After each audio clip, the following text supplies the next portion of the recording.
You know, at this university, there's one name in track and field above all the rest that ever stood out, and that's Jesse Owens, and you broke his record. Yeah, definitely. I mean, he's arguably the greatest track athlete of all time, and to even be in the conversation and to be able to say that I broke one of his records, I feel like that's pretty big. When you did that, when was it, last week? Yep, it was actually Friday on my birthday. My birthday, yep. And somebody told you, did you know?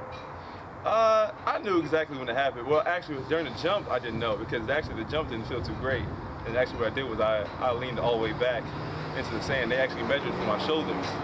And, you know, they measured from the mark that's closest to the track. And I leaned back, so I didn't think it was that good. When I ran back, I seen they were pulling the tape, and I seen 8 meters, and they were still pulling it.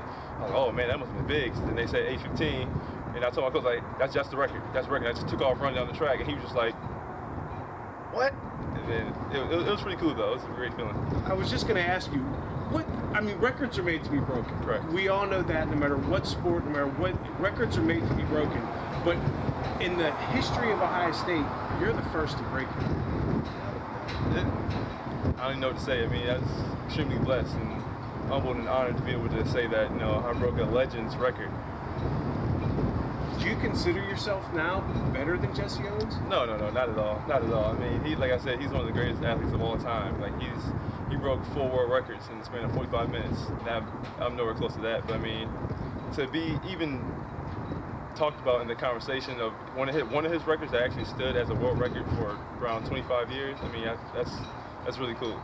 Now, as a football player, you know Woody and Hopalong and Eddie. When you came here, did you know Jesse's story? No, not really. I was always a basketball player growing up. I was actually pretty new to track, but I knew the name. I feel like everyone knows the name. You know, he's an historical sports figure, and I knew he had the long jump record when I came here, and that was my goal to break that.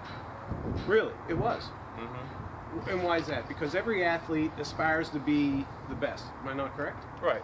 I mean, that was the goal simply because not only first because I mean you try to break records, like you said, records are meant to be broken, but the name associated with that record is just extraordinary. And to say that I broke his record, that I would be able to break his record, I feel like that would solidify myself and, you know, kind of stake my own claim to fame on the campus.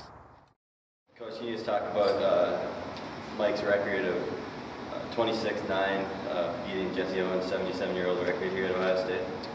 You know, it's really neat to have Mike have jumped that far. We felt like, myself and Coach Brion, and Mike also felt like he was really ready to jump far.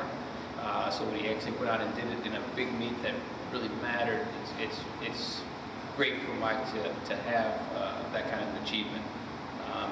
Jumping 26 feet, anything is quite a feat, but to jump 26.9 and to beat Jesse Owens' record, outdoor record, is really pretty cool. And I know that Mike's really excited. We're really excited for him as a program and department. But we felt like from what he had been doing in practice that he was ready to jump far. Mike's talking about he wants to push that record now and he wants to keep improving, which is probably a good thing, but how far do you think he can go in his senior year? You know, Mike is pretty motivated right now. He's finishing up his senior year and is looking to hopefully continue to compete after college. And so he's working very hard. Not that he hadn't worked hard before, but you can tell that he's got his eye on the prize. I think that Mike, if all continues to go well, could go 27 feet while he's a collegiate. Will the weather allow him to? You know, we don't know, but I think that he's jumping and running. It looks like fast enough that he could go 27 feet, which would be spectacular. Can you just touch base a little bit on what the addition of Mike to the outdoor team, which he didn't compete with you guys indoor, along with some other key additions to the team? You guys are now up into the top 25 nationally. You know, Chris Fallon's running well. Talking to Coach Allen, he's talking about how well Chris is training. He didn't keep open up with us in Vanderbilt. He's going to go out to Arizona with us. Demoy Mogul, who was an indoor national qualifier, is going to go out and run the relay, run the hurdles. Billy Stanley, number 6 in the country, I believe, at the end of the first week, just really throwing well. Joe Velez, we think, is going to end up getting a mark. That's going to be pretty good as we go. Our 4x1, our 4x4 relays.